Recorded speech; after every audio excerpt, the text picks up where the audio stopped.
추수감사절 연휴 사이 캘리포니아주에서 총격 사건이 잇따랐습니다. 한 쇼핑몰에서는 총기 난사가 벌어져 수백 명이 대피했고 어린이 생일 파티 현장에서도 총격이 발생했습니다. 연말 할인 시즌을 맞아 온라인 거래가 늘어난 가운데 관련 사기 범죄도 급증하고 있는 것으로 나타났습니다. 연휴 동안 미 중서부 지역에 폭설이 쏟아지면서 공항과 도로 곳곳이 마비되는 등 피해가 속출했습니다. 이번 주 캘리포니아주 남부 지역에는 강추위가 예보되면서 주의가 요구되고 있습니다. 내년 2월부터 리얼 아이디나 여권 등 신분증이 없는 여행객들에게 $45의 수수료가 부과될 전망입니다. 전국 휘발유 평균 가격이 $2 99센트를 기록하면서 4년 만에 최저치를 기록했습니다. 변치 않는 신념과 열정. 리차드 오프만. Life is full of trouble. Whenever you need my help, I will be there. 신념을 실천하는 사람을 믿습니다. UCLA 법대 1250만 불 초대형 승소. 천재그룹 멘사 회원. I'm Richard Hoffman. Let me help you. 리차드 오프만 법률그룹 323-782-8600. 뱅크 오브 호프가 드리는 경쟁력 있는 이자율의 6개월, 9개월 프로모 플러스 CD. 가까운 뱅크 오브 호프 지점에서 만나보세요. 이 프로그램은 최고의 금융 서비스로 당신을 존중하는 뱅크 오브 호프 제공입니다. 여러분 안녕하십니까? 12월 1일 월요일 첫 소식입니다. 추수감사절 연휴 동안 캘리포니아주에서는 총격 사건이 잇따랐습니다. 블랙 프라이데이를 맞아 쇼핑객으로 붐비던 쇼핑몰에서는 총기 난사가 벌어졌고 100여 명이 모인 한 어린이 생일 파티에서는 총격으로 4명이 숨지고 여러 명이 다쳤습니다. 김다혜 기자의 보도입니다. 캘리포니아주 산호세의 한 대형 쇼핑몰.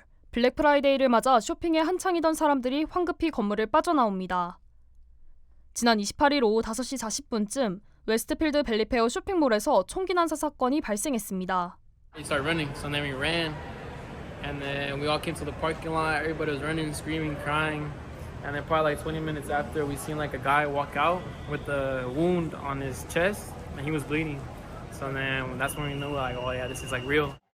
총격으로 3명이 부상을 입어 인근 병원으로 이송됐지만 다행히 생명에는 지장이 없는 것으로 전해졌습니다. 용의자는 현장에서 곧바로 도주했는데 경찰은 당시 말다툼이 총격으로 이어진 것으로 보고 용의자 추적에 나섰습니다. The circumstances, however, we are still investigating, trying to determine what occurred and what transpired prior to the shooting. However, we can tell, we are very sure that this was not targeted at any of the shoppers here at the mall. 총격의 비극은 불과 하루 만에 다른 지역에서도 벌어졌습니다.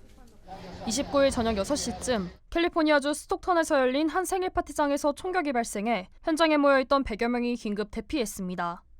이번 총격으로 8살과 9살 어린이를 포함해 4명이 숨졌고 11명이 부상을 입어 병원으로 긴급 이송됐습니다. I heard the gunshots, multiple rounds, well over 20. And then I walked out and what I saw were a lot of people scattering, running, shouting, screaming, crying. Then I saw a few cars pull up, some parents coming up and being very, very upset, crying, asking where their kids are. So it was a kid's birthday party. 용의자의 신원은 아직 확인되지 않은 가운데 경찰은 특정 대상을 노린 범행 가능성에 무게를 두고 수사를 진행 중입니다. We're confident that this was not a random act. They walked into this area and was probably looking for somebody in particular. Why they did that, what they're part of, who they are, we don't know. But this was not somebody who was unacquainted with them. 당국은 $25,000의 현상금을 내걸고 시민들의 적극적인 제보를 요청했습니다. MBC 뉴스 김다혜입니다. 블랙 프라이데이와 사이버 먼데이 등 연말 할인 시즌을 맞아 온라인 거래가 활발해지면서 사이버 범죄도 기승을 부리고 있습니다. 보안기업 다크트레이스에 따르면 지난 11월 한 달 동안 피싱 범죄가 620% 증가했으며 특히 아마존을 사칭한 사이버 공격이 전체의 80%를 차지한 것으로 나타났습니다. 이메일, 가짜 웹사이트, 문자 메시지를 통해 개인정보와 결제 정보를 탈취하는 방식은 물론 AI 기술을 활용해 은행 직원이나 택배 배달원, 소매업체를 사칭하는 범죄도 적발됐습니다. 아마존은 소비자들에게 반드시 공식 웹사이트나 아마존 앱을 사용하고 2단계 인증을 설정하며 비밀번호 대신 패스키를 사용할 것을 강력히 권고했습니다. 또한 전화나 이메일로 결제 정보를 요구할 경우 절대 응답하지 말고 출처가 불분명한 허위 링크도 클릭하지 말 것을 당부했습니다. 한편 올해 블랙 프라이데이 온라인 매출은 지난해보다 9.1% 증가한 118억 달러를 기록했습니다. 연휴 동안 미국 중서부 지역에서는 폭설이 내리면서 공항과 도로 곳곳이 마비됐습니다. 국립기상청에 따르면 아이오와주에서는 최대 16.5인치의 눈이 내려 주 전체에서 가장 많은 폭설을 기록했고, 시카고에서는 8.4인치의 눈이 내려 11월 1일 최대 강설 기록을 경신했습니다. 폭설이 추수감사절 귀성길과 맞물리면서 곳곳에서 사고가 잇따랐습니다. 인디애나주 70번 고속도로에서는 차량이 빙판길에 뒤엉키며 45대가 연쇄 추돌하는 대형 사고가 발생했고, 위전역에서는 항공편 수천 편이 취소되고 약 1만 편이 지연됐습니다. 또한 아이오와주 데모인 국제공항에서는 착륙 중인 항공기가 얼어붙은 활주로에서 미끄러지면서 한때 항공기 운항이 중단됐습니다. 당국은 내일까지 중서부와 북동부 일부 지역에 많은 눈이 내릴 수 있다며 안전사고 예방에 각별히 주의할 것을 당부했습니다. 캘리포니아주에서는 기온이 크게 떨어지면서 이번 주 강추위가 예보됐습니다. 기상청에 따르면 오늘부터 말리부 등 LA 카운티 해안 지역에서는 시속 35마일에 달하는 강풍이 불 것으로 예상됩니다. 또 샌 가브리엘과 산타 수사나의 산맥 일대에는 최대 시속 50마일에 이르는 돌풍이 예보됐습니다. 강풍은 내일 잠시 잦아들었다가 수요일과 목요일 사이 다시 최대 시속 55마일에 달하는 돌풍이 불 것으로 전망됩니다. 이 기간 기온이 급격히 떨어지면서 LA 지역의 최저기온은 화씨 52도, 엔털로프 밸리를 비롯한 일부 내륙 지역은 영하권으로 내려갈 것으로 예상됩니다. 당국은 저체온증 등 추위 관련 질환에 주의하고 실외 물품이나 나뭇가지가 날릴 수 있다고 경고했습니다. 내년부터 리얼 아이디나 여권을 소지하지 않은 여행객들에게 수수료가 부과될 방침입니다. 교통안전청은 내년 2월 1일부터 리얼 아이디나 여권 없이 공항 봉안 검색대를 통과하려는 여행객에게 $45의 수수료를 부과한다고 밝혔습니다. 이는 앞서 제한된 $18보다 인상된 금액입니다. 유효한 신분증이 없는 여행객은 TSA 웹사이트에서 온라인으로 신원을 확인하고 수수료를 지불한 뒤 이메일로 전송된 확인서를 제시해야 합니다. 또한 리얼 아이디나 여권을 분실하거나 도난당한 경우에도 수수료가 적용되며 한 번 납부한 수수료는 열흘간만 유효합니다. 당국은 이번 조치가 신분증을 소지하지 않은 승객들을 위한 대체 신원 확인 프로그램에 많은 시간과 인력이 소요된다며 그 행정 비용을 여행자가 부담하도록 한 것이라고 설명했습니다. 미국에서 중국 온라인 쇼핑몰과 유통업체에 대한 단속이 본격화되고 있습니다. 켄 팩스턴 텍사스주 법무장관은 온라인 패션 유통 플랫폼 쉬인의 노동법 위반과 품질 안전성 위반 의혹을 조사 중이라고 밝혔습니다. 당국은 쉬인이 강제노동과 안전하지 않은 제품 재료 사용, 과도한 마케팅 관행 등 다수의 문제 제기가 있었다며 불법 데이터 수집이나 개인정보 보호 규정 위반 여부도 확인하고 있다고 전했습니다. 앞서 프랑스에서도 쉬인이 온라인에서 불법 성인용품과 무기를 판매한 사실이 드러나 수사가 진행된 바 있습니다. 한편 이번 조치는 쉬인과 테무 등 중국발 전자상거래 업체들에 대한 세계 각국의 제재 움직임이 본격화되는 가운데 이뤄졌습니다. 한미 양국이 지난달 나온 팩트시트를 이행하기 위한 본격적인 협의에 나섰습니다. 워싱턴을 방문한 박윤주 외교부 1차관은 부문별로 협의체를 구성해 신속하게 논의하기로 했다고 밝혔습니다. 워싱턴 김재용 특파원의 보도입니다. 현지 시간 오전 11시 반쯤 국무부 청사에 도착한 박윤주 외교 1차관은 취재진의 질문에 아무런 언급 없이 입장했습니다. 박 차관은 국무부 크리스토퍼 랜도 부장관과 약 40분간 회담을 한 뒤 청사를 나서면서 비로소 협의 내용을 언급했습니다. 조인트 팩트 시트의 이행 관련해서 아주 신속하고 적극적인 이행을 해나가자 이런 공감대를 확인하는 그런 장이었습니다. 협의할 영역이 아주 넓은 만큼 해당 분야별로 당국자들을 서로 지정해 논의해 나갈 거라고 했습니다. 이런 협의틀 구축에 미국도 공감했다며 여러 가지 이슈들을 병행해 적극적이고 신속하게 추진할 것이라고 밝혔습니다. 그쪽 안에서 나름대로 지정을 하고 또 저희 나름대로 저희 안에 있는 또 태스크포스나 이런 것과 서로 매칭을 해서 일을 해나가기로 그렇게 얘기를 했습니다. 정상회담 당시 우리의 최대 성과 중의 하나로 꼽히는 핵잠수함 연료 확보 약속과 관련해서도 한미 간 협의가 본격적으로 이루어질 수 있도록 함께 노력하기로 했다고 전했습니다. 다만 구체적인 논의까지는 못했고 일단 협의의 틀을 구축하는 단계라고 했습니다. 우리 측이 많이 얘기했고 미국 측은 주로 공감하는 입장이었다고 덧붙였습니다. 국무부는 회담 뒤 발표 자료를 냈습니다. 랜도 부장관은 조선업 같은 핵심 전략 부문에서 한국의 전례 없는 투자 약속을 환영하며 한국의 투자가 미국의 재산업화 노력에 상당히 기여한다고 강조했습니다. 또 팩트시트 이행 방안을 논의했는데 여기엔 한미동맹 현대화가 포함됐고 비자 실무 그룹의 성과에 대해서도 언급했다고 설명했습니다. 합의 이행을 위한 첫 회담인 만큼 추진 방식을 주로 협의한 것으로 보입니다. 무역에서 핵 잠수함까지 광범위한 영역에서 실익을 관찰하기 위한 진짜 줄다리기는 지금부터라고 할 수 있습니다. 워싱턴에서 MBC 뉴스 김재용입니다. 관세 여파로 미국 제조업 경기가 부진을 이어가며 9개월 연속 위축된 것으로 나타났습니다. 공급관리협회에 따르면 11월 제조업 구매자 관리자 지수 PMI는 48.2로 10월 48.7, 9월 49.1보다 하락하며 기준선 50을 밑돌아 제조업 둔화가 이어지고 있습니다. 또한 섬유와 의류, 화학, 운송장비 등 주요 산업도 위축세를 보이고 있으며 특히 운송장비 산업에서는 일부 기업이 관세 영향을 피하기 위해 생산시설을 해외로 이전하는 움직임도 나타나고 있습니다. 제조업 둔화로 인한 수요 감소는 고용 약세로 이어지면서 고용지수도 전달보다 2포인트 하락한 44를 기록했습니다. 이에 따라 뉴욕 증시 3대 지수는 12월 첫 거래일을 하락으로 마감했습니다. 미국의 평균 휘발유 가격이 4년 만에 처음으로 갤런당 3달러 아래로 떨어졌습니다. 유가 정보업체 가스버디에 따르면 지난 29일 기준 미국 30개 주의 휘발유 평균 가격은 갤런당 2달러 99센트로 하락했으며 이는 2021년 5월 이후 최저치입니다. 지역별로는 오클라호마가 갤런당 2달러 36센트, 캘리포니아주는 4달러 54센트를 기록했습니다. 전문가들은 미국 내 원유와 정유 생산량 증가, 원유 가격 하락 등을 휘발유 가격 하락의 주요 원인으로 지목했습니다. 남미에서 발사된 한국의 다목적 실용위성 아리랑 7호가 초기 교신에 성공했습니다.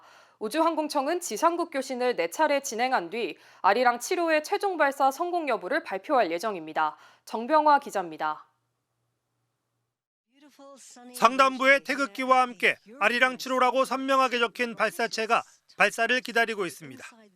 카운트다운에 이어 강렬한 불꽃을 내뿜으며 하늘로 솟아오릅니다. 오늘 새벽 우주를 향해 날아간 우리나라 다목적 실용위성 아리랑 7호의 모습입니다. 아리랑 7호는 발사 1시간 9분 만에 발사체인 아리안 스페이스 베가시 로켓에서 분리돼 지상국과 초기 교신에 성공했습니다. 우주항공청은 초기 교신을 통해 아리랑 7호의 태양 전지판 전개 등 위성 상태를 확인했다며 오늘 오전 9시쯤 발사와 교신 성공에 대한 자료를 배포할 예정이라고 밝혔습니다. 최종 발사 성공 여부는 지상국 교신을 4차례 진행한 뒤 발표될 예정입니다. 아리랑 7호는 0.3m 크기 물체를 분간할 수 있는 고해상도 광학 카메라와 적외선 센서를 통해 재해 재난, 국토 자원 환경 감시 등 다양한 공공 부문에서 세계적인 수준의 고품질 영상을 공공과 민간 등에 제공할 계획입니다. 이번 아리랑 7호 발사가 최종 성공하면 아리안 스페이스가 쏘아올린 한국 위성은 9기, 한국항공우주연구원 위성으론 4번째가 됩니다. 아리랑 7호는 원래 2021년 하반기 발사 계획이었지만 부품 결함과 코로나19 여파로 제작과 발사 일정 모두 약 4년 연기됐습니다. 아리안 스페이스는 내년 상반기에 예정된 아리랑 6호 발사도 담당할 예정입니다. MBC 뉴스 정병화입니다. 우크라이나와 가자 전쟁으로 전 세계 무기 수요가 급증하면서 2024년 세계 100대 방산기업 매출이 사상 최고치를 기록했습니다. 관련 소식 전해드립니다. 스톡홀름 국제평화연구소에 따르면 올해 세계 100대 방산기업의 총 매출은 6,790억 달러, 우리 돈 약 997조 원으로 전년보다 5.9% 늘었습니다. 이 가운데 한국 기업들의 상승세가 특히 눈에 띄는데요. 한화그룹과 현대로템, LIG 넥스원과 한국항공우주산업 등 이른바 K방산 4사의 합산 매출은 141억 달러, 약 21조 원으로 1년 새 31% 증가했습니다. 국가별 매출 순위에서도 미국과 중국, 영국과 러시아, 프랑스 등에 이어 독일과 경합하며 10위에 올랐습니다. 개별 기업 순위도 일제히 상승했는데요.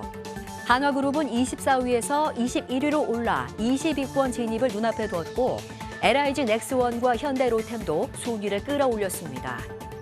전문가들은 전쟁 이후 유럽이 군사력 확충에 속도를 내는 상황에서 미국과 유럽 방산업체들이 급증한 수요를 제때 충족하지 못한 반면 한국은 K9 자주포와 K2 전차, FA50 등 전 분야에 걸쳐 체계적인 생산 능력을 갖춘 점이 동유럽을 중심으로 국제시장에서 경쟁력으로 작용하고 있다고 분석했습니다. 홍콩 고층 아파트 단지 화재 참사 이후 비판 여론이 확산하자 홍콩 당국이 이를 정부 직무 선동으로 규정하며 단속을 한층 강화하고 있습니다. 홍콩 국가안보공서는 화재와 관련해 정부를 겨냥한 증오를 조장한 혐의로 전 구의원 케네스 청 함홍과 한 여성 자원봉사자 등 2명을 추가 체포했다고 밝혔습니다. 앞서 대학생 마일스 펀이 같은 혐의로 체포된 지 하루 만에 이어진 조치인데요. 국가안보공서는 재난을 빌미로 사회적 갈등을 확대하려는 움직임이 있다며 허위 정보 유포와 정부 비난 행위에 대해 법적 대응을 더욱 강화하겠다는 입장을 재차 강조했습니다. 화재 이후 홍콩 사회에서는 안전관리 부실을 둘러싼 분노와 정부 불신이 커지고 있는데요. 당국은 이를 정치적 선동으로 규정하며 강력히 차단하는 데 주력하고 있습니다.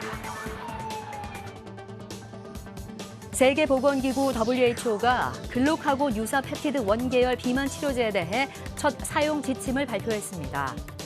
임신부를 제외한 체질량 지수 30 이상 성인에 대해 6개월 이상 장기 치료의 일부로 조건부 권장한 겁니다.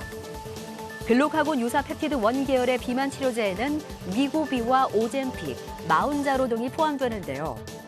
WHO는 비만을 평생 관리해야 하는 만성질환으로 규정하며 약물만으로는 해결할 수 없지만 글루카곤 유사 펩티드 원 치료제가 수백만 명의 체중 관리에 실질적인 도움을 줄 수 있다고 설명했습니다.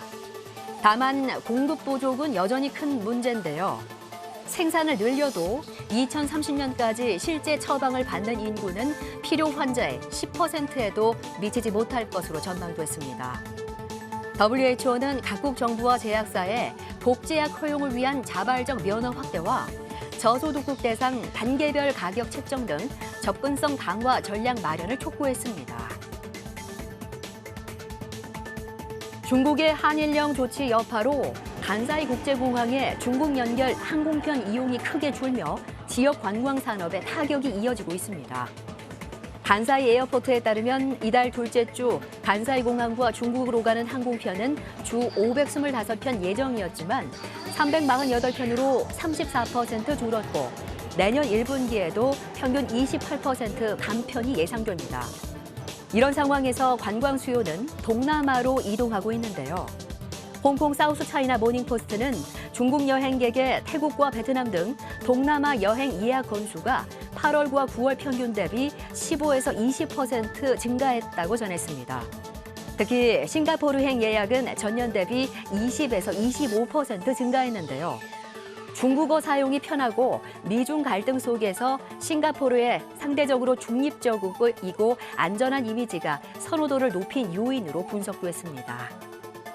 지금까지 이 시각 세계였습니다. 나를 진심으로 이해해주는 메디케어 플랜이 있다면 어떨까요? 내가 원하는 것을 선택할 수 있고 기분 좋은 혜택이 있는 그런 플랜이요. 내가 자주 가는 곳을 이해하고 활기찬 라이프 스타일을 함께 만들어가는 플랜이 있습니다. 내가 쓰는 언어로 바로 해결해주고 동양의학과 서양의학을 따로 고민하지 않아도 되는 클레버 케어와 함께 두 가지 모두를 누리세요. 지난달 중순 일부 쿠팡 고객들에게 개인정보가 유출됐다는 내용의 협박성 메일이 발송된 것으로 드러났습니다. 쿠팡은 개인정보가 털린 지 5달이 지나서야 정보 유출을 알아차렸습니다. 공태영 기자입니다. 지난달 16일 쿠팡 고객 다수에게 협박성 이메일이 발송됐습니다. 금전 요구는 따로 없었지만 거래 내역과 집 주소 등이 첨부돼 있어 개인정보 유출을 암시하는 내용이었습니다. 협박 메일은 며칠 뒤 쿠팡 고객센터에도 들어왔습니다. 지난달 25일과 28일 두 차례에 걸쳐 접수된 메일에는 일부 고객들의 개인정보가 담겨 있었습니다. 또 보안을 강화하지 않으면 유출 사실을 언론에 알리겠다는 내용이 들어있던 것으로 알려졌습니다. 쿠팡은 이 같은 협박 메일을 받고 나서야 정보 유출을 알아차린 것으로 드러났습니다. 쿠팡은 처음에는 개인정보에 대한 무단 접근이 지난달 6일이라고 신고했다가 나중에는 지난 6월 24일부터 털린 것으로 추정된다고 밝혔습니다. 유출이 시작된 지 5개월 동안 아무것도 몰랐던 겁니다. 이러는 사이 당초 4,500여 명이라던 피해 규모는 3,370만 명으로 눈덩이처럼 불어났습니다. 경찰은 개인정보 유출자가 협박성 이메일을 보낸 인물과 동일인인지 확인하고 있습니다. 경찰은 쿠팡 측 서버 로그 기록을 받아 분석 중이며 범행에 사용된 IP도 확보해 추적하고 있다고 밝혔습니다. 협박에 활용된 메일 계정은 2개로 고객과 쿠팡 측에 보낸 메일이 다른 것으로 확인됐습니다. 경찰은 쿠팡 내부 고객정보관리 시스템의 기술적 취약성에 대해서도 필요하면 수사하겠다고 밝혔습니다. 중국인 전 직원이 유령 용의자로 지목된 점에 대해서는 이 부분을 포함해 수사 중이라고 답했습니다. 일각에서는 쿠팡을 퇴사한 인증 관련 담당자가 인증 토큰과 서명키 등을 악용해 고객 정보를 유출한 게 아니냐는 분석이 나오고 있습니다. 경찰은 아직까지 2차 피해로 접수된 건 없다고 밝혔지만 금융당국은 유출된 정보가 보이스피싱과 스미싱 등 각종 금융사기에 악용될 우려가 있다며 소비자 경보 주의를 발령했습니다.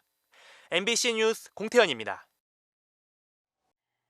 쿠팡의 대규모 개인정보 유출로 이용자들의 불안은 커지고 있습니다. 스미싱이나 보이스피싱 같은 2차 피해나 강력범죄로 이어질 가능성 때문입니다. 집단 소송 움직임도 본격화하고 있습니다. 송서영 기자입니다. 쿠팡이 뚫렸다는 소식에 이용자들의 가장 큰 걱정은 2차 피해입니다. 보이스피싱, 스미싱 같은 금융 사기 범죄에 무방비로 노출된 상태가 됐습니다. 제가 사는 것들에 대해서 문자로 이런 물건들이 뭐 어떻게 더 특가가 있다거나 이런 식으로 저를 유인할 수도 있을 것 같네요. 현관 비밀번호를 공개했던 이용자들은 강력 범죄 가능성도 걱정하고 있습니다. 나쁜 마음 먹고 저희는 이렇게 애기도 키우는데 이렇게 갑자기 찾아오거나 그럴 수도 있잖아요. 쿠팡의 부실 대응도 이용자들을 화나게 합니다. 개인정보 유출 피해 사실을 알린 시점이 고객마다 제각각인데다 대표 명의의 공식 사과문도 하루 뒤에야 나왔습니다. 분노는 쿠팡 탈퇴, 탈팡과 불매 운동으로 번지고 있습니다. 소비자 단체들은 사고의 원인과 규모를 투명하게 공개하고 실질적이고 구체적인 배상안을 즉각 마련하라면서 그렇지 않을 경우 회원 탈퇴와 불매 운동을 벌이겠다고 경고했습니다. 소송도 속속 제기되고 있습니다. 1인당 위자료를 각각 20만 원씩, 300만 원씩을 청구하는 내용의 소장 2건이 서울중앙지법에 제출됐습니다. 쿠팡 소송 관련 카페는 10여 개, 가입자 수가 15,000명을 넘어섰습니다. 배상 판결의 실제 효력은 소송에 참여한 피해자들에게만 적용되기 때문에 소송 참여자는 더 늘어날 것으로 보입니다. 국민 대부분이 이용하는 거대 유통 앱에서 중요한 개인정보들이 유출이 되어서요. 그에 대한 경각심을 돋구고자 소송을 제기합니다. 솜방망이 처벌이 사태를 키웠다는 지적도 나옵니다. 쿠팡의 개인정보 유출 사고는 과거 3차례 있었지만 과징금이나 과태료는 총 16억 원에 그쳤습니다. 대통령실은 징벌적 손해배상제가 사실상 작동하지 않아 이런 사고를 막는 데 한계가 있다며 제도 보완을 지시했습니다. 강훈식 대통령 비서실장은 AI 전환으로 데이터가 경쟁력의 핵심이 됐지만 실제 관리 체계를 보면 뒷문이 열려있는 형국이라면서 근본 대책을 보고할 것을 관계 부처에 지시했습니다. MBC 뉴스 송서영입니다. 추경호 국민의힘 의원이 오늘 구속심사대에 오릅니다. 1년 전 비상계엄 선포 당시 원내대표였던 추 의원은 의원총회 장소를 바꿔가며 계엄 해제 표결을 방해했다는 의혹을 받고 있습니다. 이 때문에 당시 여당이었던 국민의힘은 국회의원 108명 가운데 단 18명만 표결에 참여했습니다. 공윤선 기자입니다. 갑작스런 비상계엄 선포. 추경호 원내대표는 국회로 향하며 홍철호 정무수석에게 전화를 걸었습니다.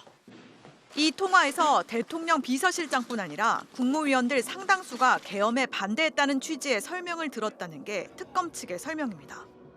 추 원내대표는 비상의원총회를 열겠으니 국회 예결위장으로 모이라고 통보합니다. 그런데 불과 10분 뒤 총회 장소를 여의도 당사로 바꿉니다. 당사에서 최고위원회의가 소집된다는 이유였습니다. 당사 도착 직후 추 원내대표는 윤석열 전 대통령과 통화를 합니다.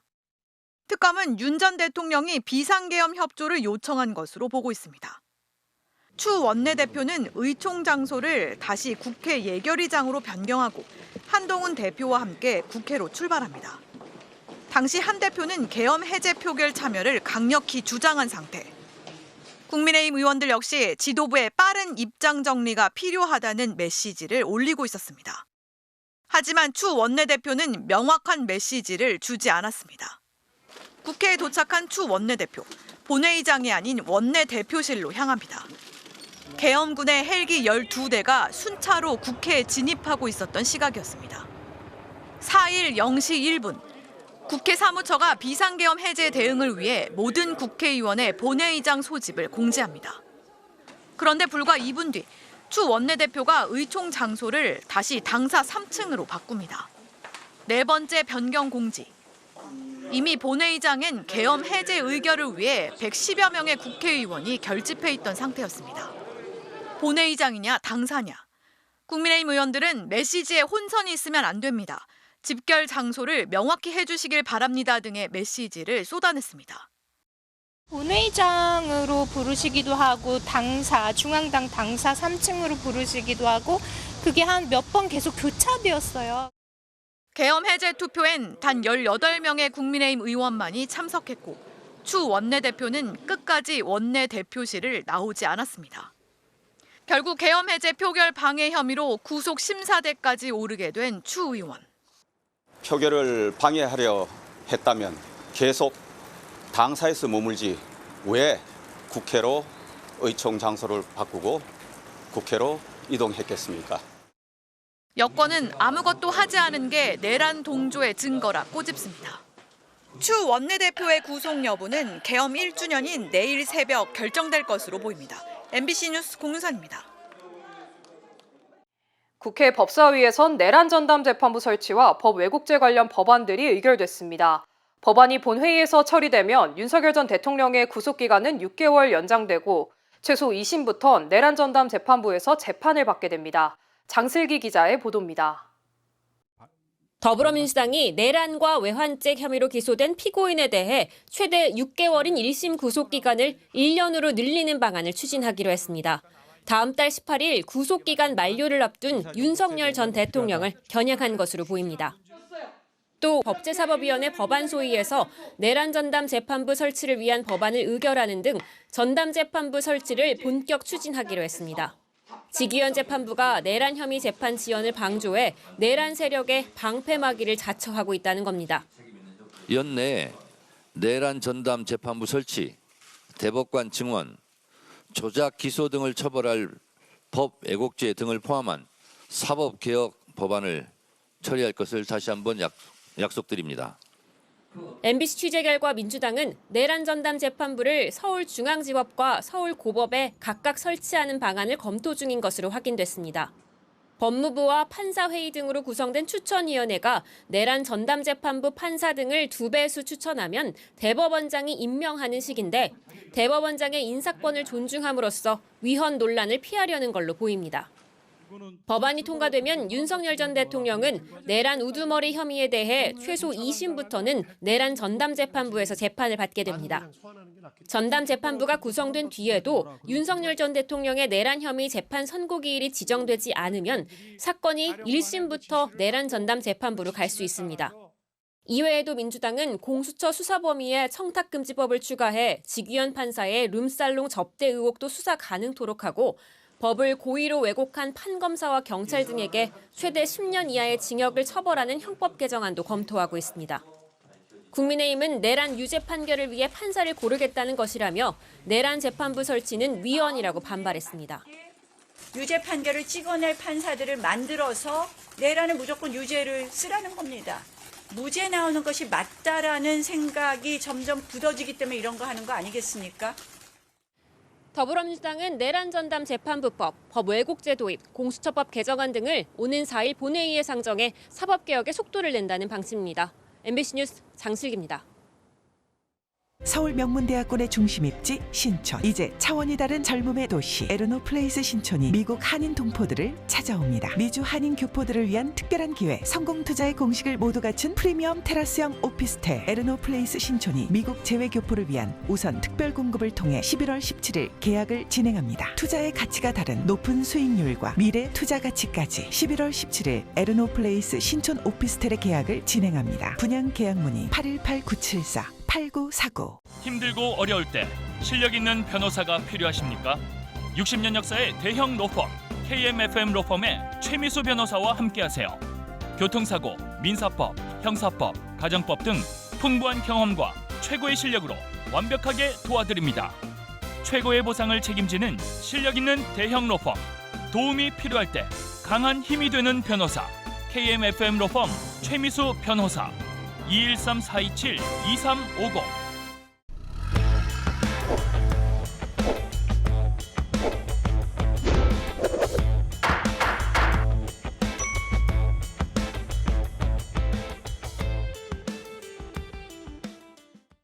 안녕하세요. 여러분의 캘리포니아 레몬법과 대형 상해 전문 변호사 최미수 변호사입니다. 오늘은 여러분과 교통사고 얘기를 할 때 꼭 자주 얘기를 하는 보험 얘기를 하겠습니다. 특별히 2025년도에 와서 캘리포니아의 보험 미니멈 팔리시가 15,000에서 30,000으로 automatic renewal가 있기 때문에 우리의 동의 없이 미니멈 팔리시가 30,000불로 올라갔습니다. 그러면은 빨리 보실 때는 당연히 아주 좋은 결과입니다. 팔리시의 커버리지가 더 올라갔으니까. 하지만 우리가 상상을 못한 경우가 생기고 있습니다. 이건 뭐냐면요. 식구마다 프리미엄이 올라가면서 한 식구가 더 내야 되는 보험료가 1년에 600에서 800불이 올라갔습니다. 그 올라가는 상황에서 많은 식구들이 그동안에는 너무 많이 돈을 낸 걸로 생각하니까 당분간 보험을 내지 않고 다른 데 알아보자 하면서 보험이 lapse, 보험이 없어지는 경우가 있습니다. 그러면은 그때에 바로 우리가 자주 얘기하는 underinsurance, UM, UIM 얘기가 나오는 겁니다. 상대방이 보험이 너무 얕을 때 아니면 상대방 보험이 없을 때 내 보험이 나를 보호해 줄 수 있는 과정, 카테고리가 몇 가지가 있습니다. 거기서 아주 좋은 카테고리 하나가 액세스 보험이라고 합니다. 이 액세스 보험은 일반 차 보험 회사에서 팔는 보험이 아닙니다. 여러분이 액세스 보험을 원하시는 경우에는 스페셜티 보험, 특별한 보험 회사를 전화하셔서 액세스 보험을 받으셔야 됩니다. 액세스 보험은 UIM을 같이 연결해주는 보험입니다. 만약에 내 UIM이 maximum policy, 그러니까 let's say for example 가이코 아니면 Progressive, State Farm에서 1 million 아니면 50만 불 최소한 많이 받을 수 있는 보험을 가지고 있다. 그런데 나는 더 많은 보호를 받고 싶습니다. 할 때는 액세스 보험을 여기다가 붙이는 겁니다. 붙일 경우에는 그 policy는 it could go up to 10 or 5 or 15 많은 coverage를 받을 수가 있습니다. Another category is called umbrella policy. Umbrella policy는 차만이 아니라 다른 에셋도 프로텍트를 하면서 커버리지가 둥둥둥 뜰 수 있는 역할을 해주기 때문에 여러분이 식구가 많다 아니면 재산이 많은 경우에는 꼭 이는 스페셜티 아니면 카테고리컬 보험을 꼭 연구를 해보시는 게 좋습니다. 오늘도 여러분과 함께 같이 보험 얘기를 나누면서 왜 내가 크게 피해를 났을 때는 꼭 내가 내 자신의 보험을 커버리지를 받아야 되는 중요한 키포인트를 얘기를 나눴습니다. 여러분의 캘리포니아 레몬법과 대형 상해 전문 변호사 최미수였습니다. 고맙습니다.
이상으로 12월 1일 월요일 뉴스를 마칩니다. 시청해주신 여러분 고맙습니다.